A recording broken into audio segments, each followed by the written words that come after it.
Hallo Martina. Guten Morgen, Kevin.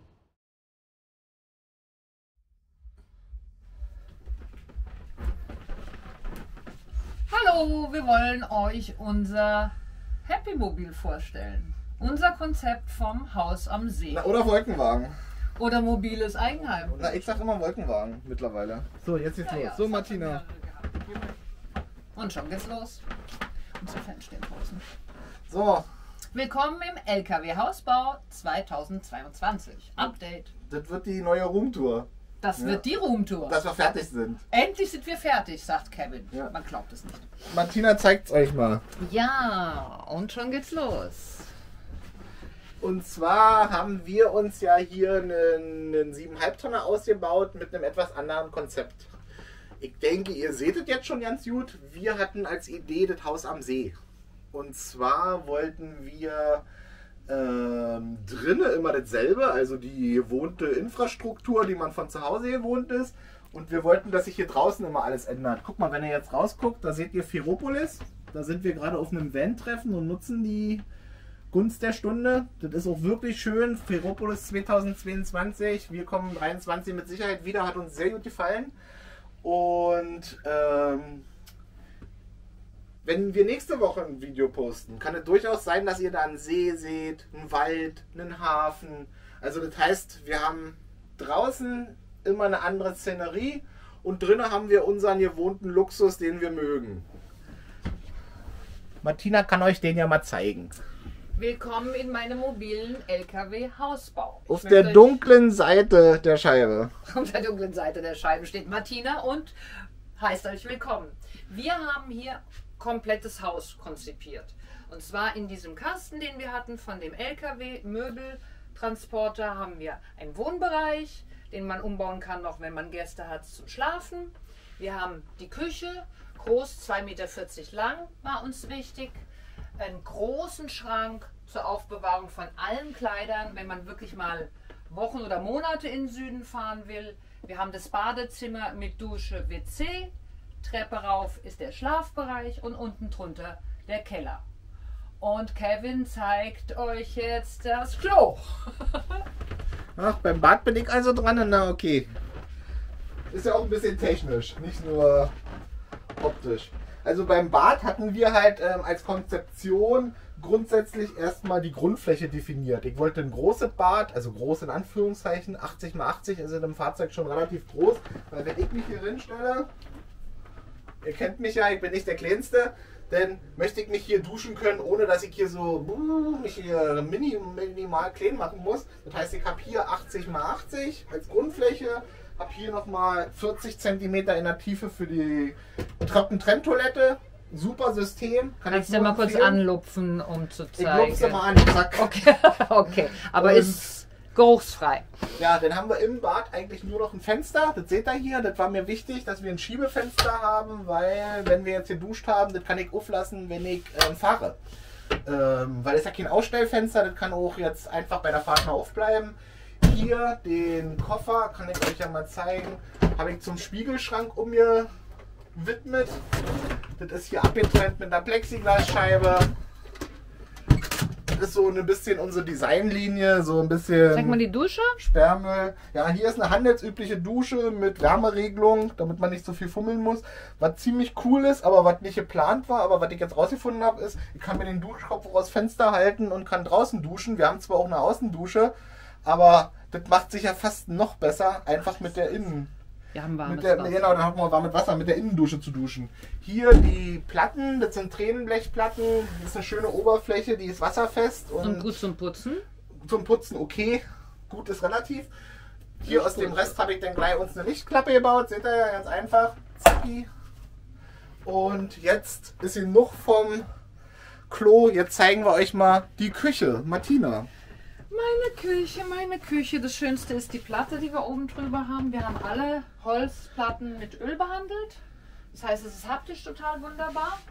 Und haben eigentlich die Sachen, die wir finden auf eBay Kleinanzeigen. Das ist natürlich schön, wenn man in einer Großstadt ist, wie wir in Berlin. Und auf Flohmärkten, die haben wir mit eingebaut. Ne? Zum Beispiel dieses War ja nötig, Martina. Wir mussten ja, weil wir ja ein relativ enges Budget hatten. Also mir hat es gefallen, ja. Ich meine, ich hätte auch 1 € mehr ausgegeben, wenn es schöner gewesen wäre. Aber es ist einfach toll, wenn du irgendwas auf dem Flohmarkt findest, ein Schnäppchen oder auf eBay Kleinanzeigen, arbeitest es auf und dann hast du so Sachen. Also ich finde das super schön. Auf was haben wir bestanden? Hier sind alles normale Größen für Kühlschrank, Backofen und so weiter drin. Eine Schublade noch eingebaut, weil Besteck muss man so reintun nach meiner Meinung. Sonst ist Kaffeemaschine eigentlich alles relativ. Das Tolle an der Küche ist, es ist alles normal. Viel Platz, groß und so. Ne? Ja, Kevin, was magst du machen? Das Bett, würde ich sagen, als nächstes. Meinst du, ich sollte das Bett zeigen? Meinst du, ich zeige den Schlafzimmerbereich? Na dann hier. Dann ab nach oben. Treppe hoch, die man klappen kann. Dann Also kommt man nach oben. Der Bettbereich ist auf unserem Keller. Das heißt, wir haben hier drunter nochmal einen Raum. Das ist unser kompletter Versorgungsraum. Den zeige ich euch auch gleich. Und beim Bett war uns halt einfach das Maß wichtig. Wir wollten ein großes Bett. Und zwar haben wir jetzt hier 1,60 mal 2 Meter. Das ist okay für 2 Personen. Hier ist ja auch nicht das Ziel mehr. Und um der Ecke haben wir nochmal ein schönes Fenster, damit wir ein bisschen lüften können. Viel mehr ist hier auch nicht. Das Highlight vom Bettbereich, würde ich sagen, ist unsere TV-Anlage. Ich dachte, unser Kuscheltier. Der Yoshi in der Ecke? Nee.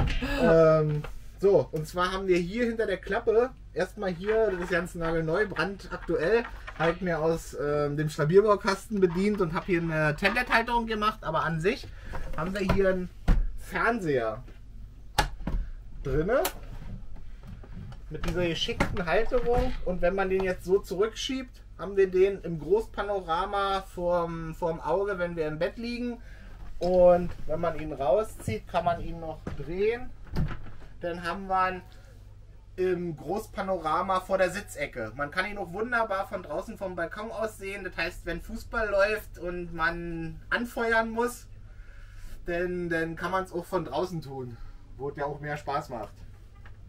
Ja. Und ansonsten, wie gesagt, guckt man einfach vom Bett aus. Mehr gibt es im Bettbereich nicht zu erwähnen. Ich würde noch sagen, also das, was üblich ist, wir haben hier halt noch mal ein paar extra Stauräume. Die sind halt hier oben auch noch mal, um den Platz ein bisschen optimaler auszunutzen. Da kann ich auch gleich sagen, unsere neue Decke, die ist in Anführungszeichen ziemlich neu. Denn mit der alten waren wir nicht so zufrieden. Geht dann auch weiter im Schrank. Das ist einfach, dass es ein bisschen optisch noch mal ein bisschen matt hermacht. Und wenn wir ein Mittagsschläfchen machen wollen, dann machen wir einfach zu. Den Vorhang haben wir auch, genau, Martina. Wir haben auch noch einen Vorhang. Gut. Magst du deinen Keller noch vorstellen? Meinst du gleich? Ja, Ja, ich weiß ja, das ist... Also wenn ich die Treppe hier wegmache, die lässt sich einfach zur Seite schwenken. Dann Schiebetür. Den Kellerraum. Gib mir mal die Kamera. Gerne. Denn ich glaube, das kriegen wir sonst nicht hin. So, im Keller, da wird es ein bisschen konfuser. Und zwar seht ihr hier die Elektroanlage. Hier in der Mitte habe ich so Staukisten. Dahinter seht ihr den Wassertank. Hier unten noch diverses Spiel- und Spaßequipment. Und in der Ecke ist unser Warmwasserboiler. Und nochmal weiter in der Ecke, das ist unser Elektromotor. Wir fahren auch gerne mit unserem Schlauchboot elektrisch, weil ich kann über meine Solaranlage die Batterie immer laden. Ich habe sehr viel Solarpower und hier in dem Fahrzeug funktioniert alles mit Strom, außer das Fahren. Und das Heizen funktioniert mit Biodiesel. Ja, noch ein paar Sachen hier vorne vielleicht, ne?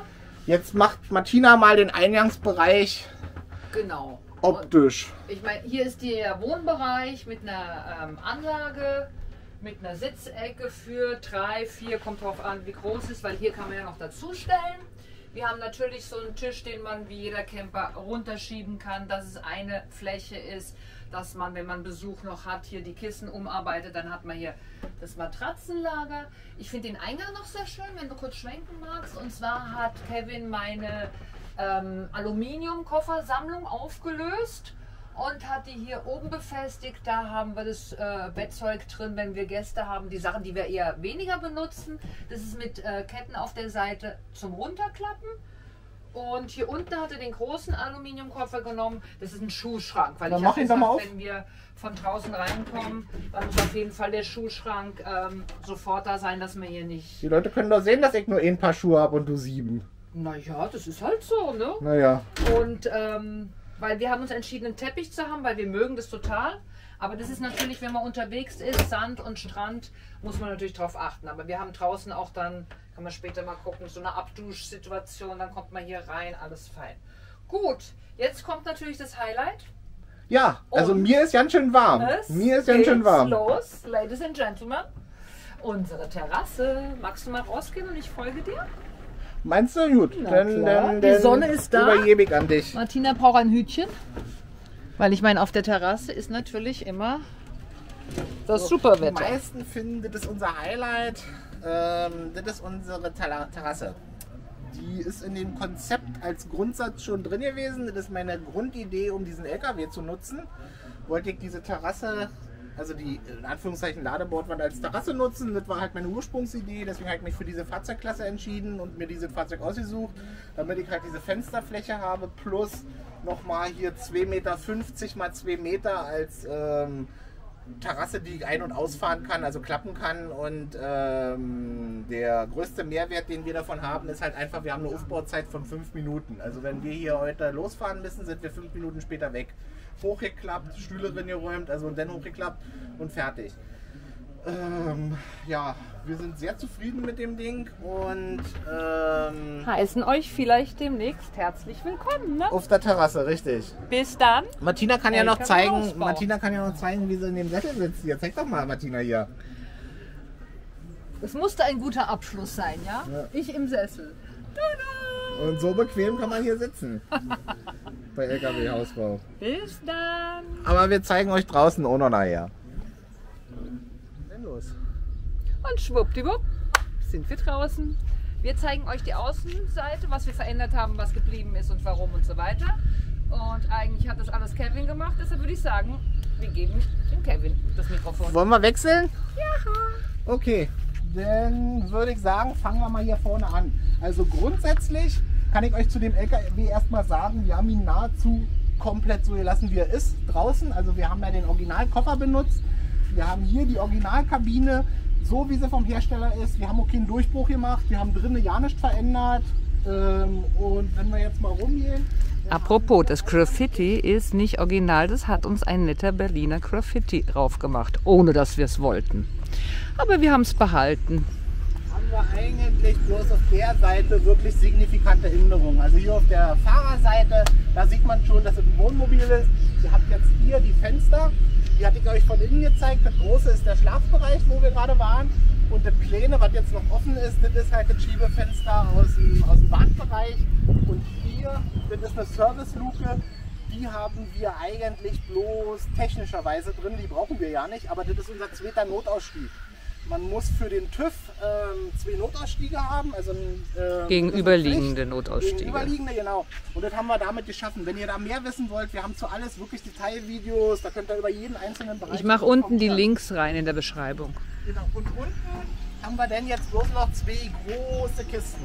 Also Staukisten, in der hier, da ist meine Grillschale drin, plus ein bisschen Holz. Und noch so ein bisschen Gedöns. Hier meine Müllsammelzange. Da gehe ich immer Müll sammeln mit, wenn ich irgendwo an einem Platz bin.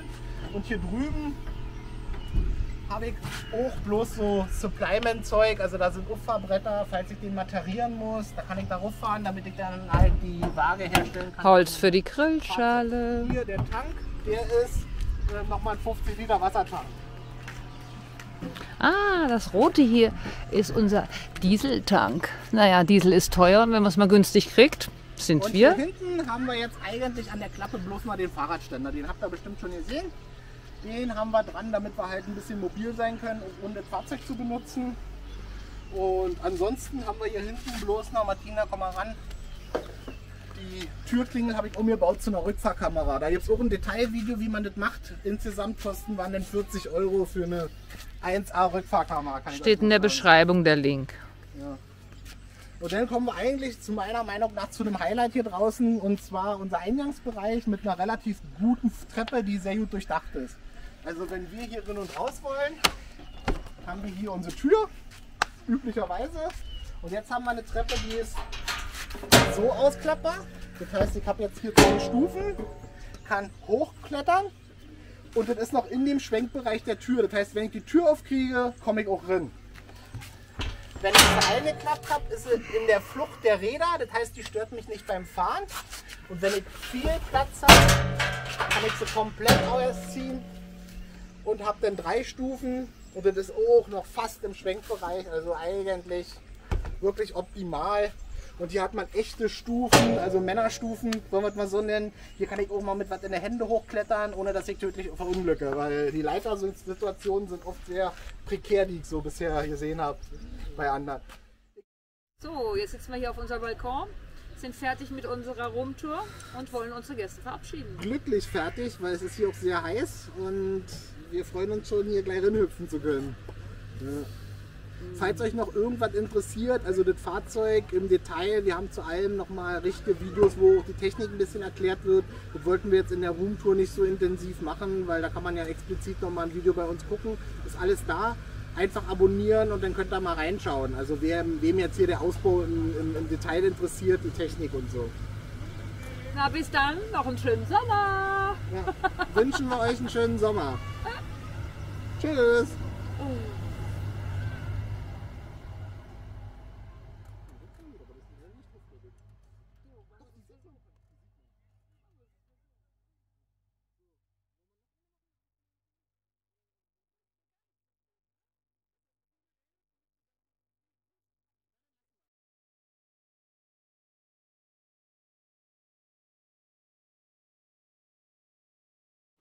Mir ist so heiß, Martina. Dann geh doch baden. Okay.